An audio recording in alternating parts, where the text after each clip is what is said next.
چچی جان مجھے ایک بار زرک سے بات تو کر لینے دیں۔ اس نے روتے ہوئے ان کے ہاتھوں کو تھام لیا تھا، جبکہ انہوں نے چپ چاپ شال کا کونا کھینچ کر اس کا منہ چھپا دیا۔ جرگے میں کب لائی گئی تھی؟ بس اس سے گاڑی میں وہ کسی قید چڑیا کی طرح پھڑپھڑاتے ہوئے خان حویلی پہنچ گئی۔ اس کا دل چاہ رہا تھا کہ وہ چیخ چیخ کر زرک کو بلائے۔ آخر وہ اس سے اتنی نفرت کیسے کر سکتا ہے کہ اس کی وجود کو ہی بھلا دے؟ ایسا تو ہو نہیں سکتا کہ جرگے کا فیصلہ اس تک نہ پہنچا ہو، لیکن اسے یقین تھا کہ وہ اسے شام تک یہاں سے لے جائے گا، کسی بھی صورت اسے اس حویلی میں نہیں رہنے دے گا۔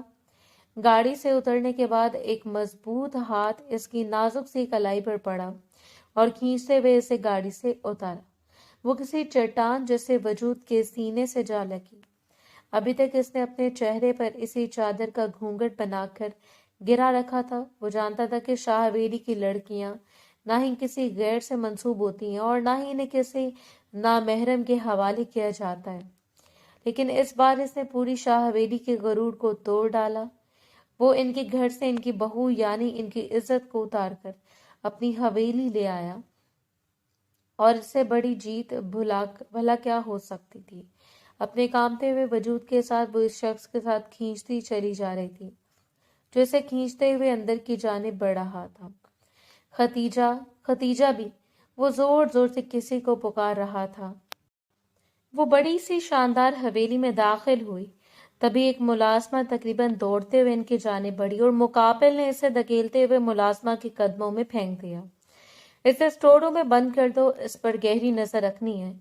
خوف اس قدر تھا کہ وہ اسے پھڑپھڑانے کے علاوہ کچھ نہیں کر سکتی تھی۔ یوں لگ رہا تھا کہ جیسے اس کی جان اچھل کر حلق میں آ گئی ہو۔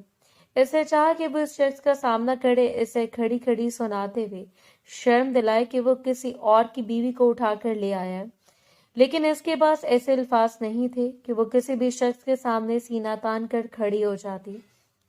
اور پھر یہ بات اسے مزید کمزور کر رہی تھی کہ اس کے اپنوں نے خود اسے اس شخص کے حوالے کیا تھا جس کا لہجہ ہی اتنا خوفزدہ کر دینے والا تھا کہ اس کے سامنے کوئی سر اٹھانے کی جسارت نہیں کر سکتا۔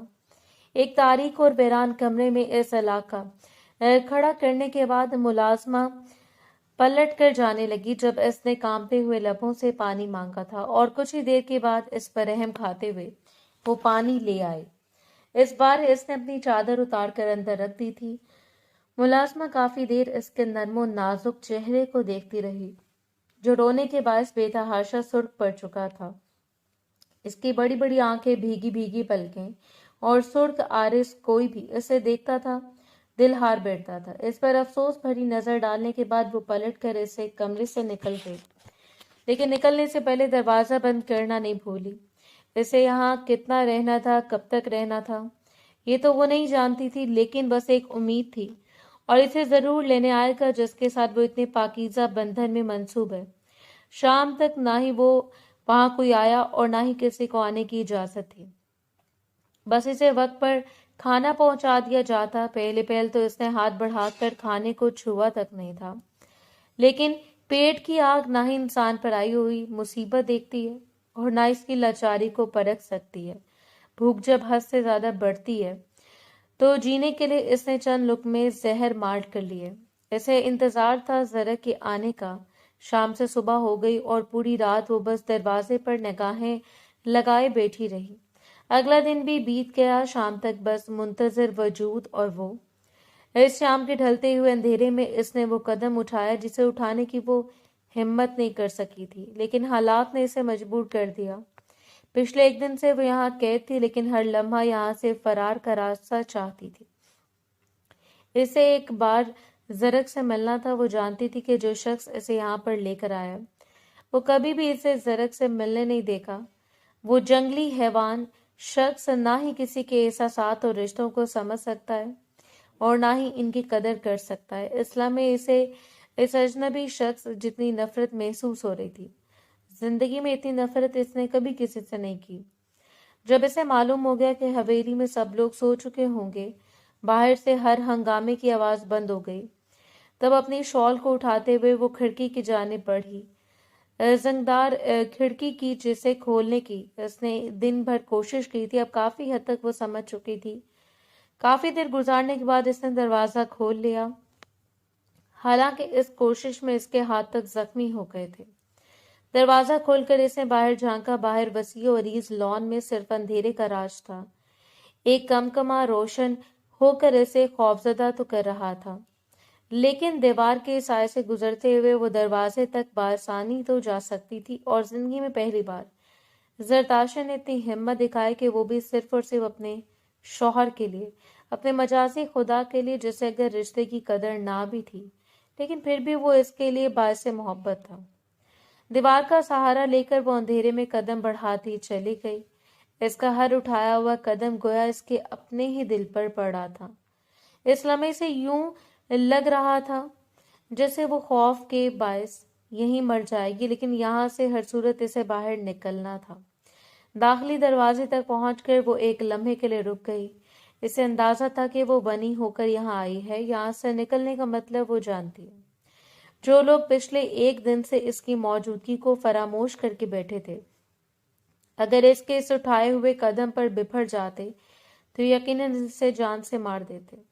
کافی دیر وہ وہیں انتظار کرتی رہی، جب تک کہ گارڈ وہاں سے نہیں ہٹا، اور اس کے ہٹتے ہی نظر بچا کر وہ باہر نکل آئی، اور پھر اس نے پیچھے نہیں دیکھا تھا۔ بے ہنگم دوڑتے ہوئے اسے اندازہ نہیں ہوا کہ اس کے پاؤں زخمی ہو رہے ہیں۔ وہ کتنی بار گری، بس اسے خود کو بچانا تھا۔